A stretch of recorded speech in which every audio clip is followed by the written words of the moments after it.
तमाम बेटों के नाम अपनी मां के लिए खुला खत।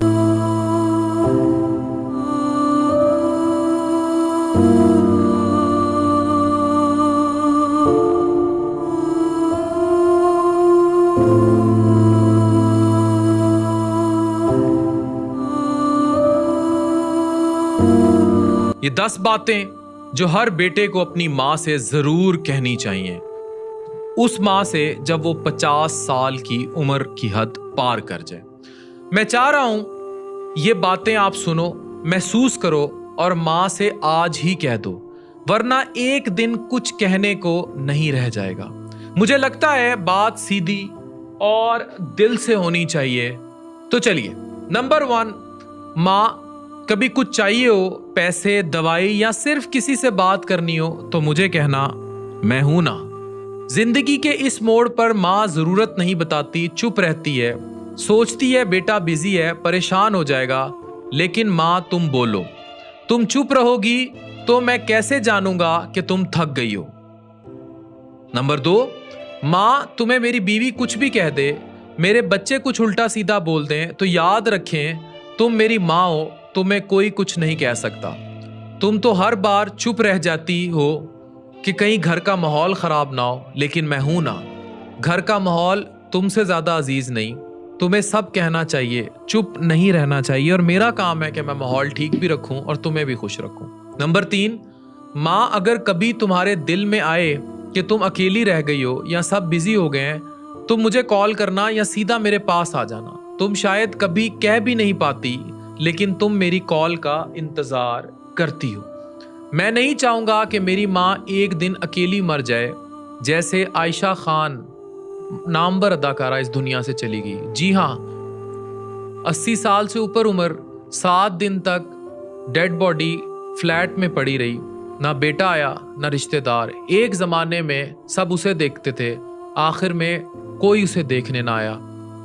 ये बातें मैं इसीलिए कर रहा हूँ। नंबर 4, माँ अगर कभी मैं फाइनेंशियल डाउनफॉल का शिकार हो भी जाऊं, तो भी ये मत सोचना कि तुम मेरे लिए बोझ हो। मैं तुम्हें कभी किसी नौकर या ड्राइवर के हवाले नहीं करूंगा।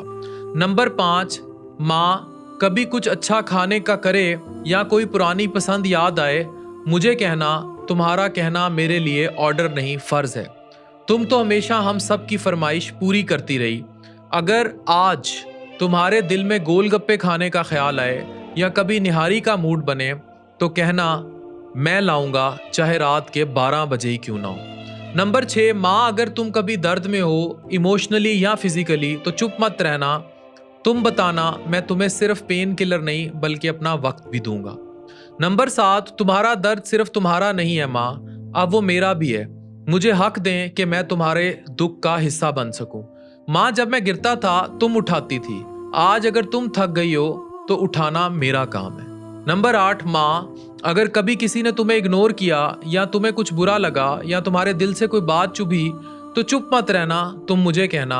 माँ के लिए अगर पूरी दुनिया का भी सामना करना पड़े, मैं तैयार हूँ। नंबर 9, माँ तुम मेरी जिंदगी की बरकत हो, तुम मेरे हर अच्छे वक्त का सबब हो।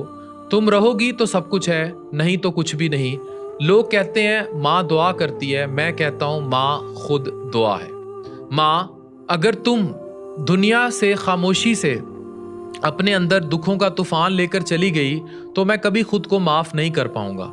इसलिए जिंदा रहते हुए तुम मुझे सब कह देना, गुस्सा, दुख, शिकायत सब कह देना, ताकि कल कुछ रह ना जाए कहने को और तुम्हारी रूह को भी सुकून मिले। आप सोच रहे होंगे ये सब कहना मुश्किल है, लेकिन असल मसला ये है हम ये कहते ही नहीं है या कहना चाहते नहीं है। तो फिर एक दिन वो चली जाती है, जैसे आयशा खान चलेगी, और सिर्फ एक गिल्ट रह जाता है, साइलेंस का। आप बिजी हो कैरियर में, शादी में, बच्चों में, बीवी में, पैसा कमाने में, लेकिन माँ के लिए सिर्फ आप हो। वो रोज अपना दिन इस उम्मीद पे गुजारती है कि आज बेटा फोन करेगा, आज बेटी मिलने आएगी, लेकिन कभी कभी मौत फोन से पहले आ जाती है।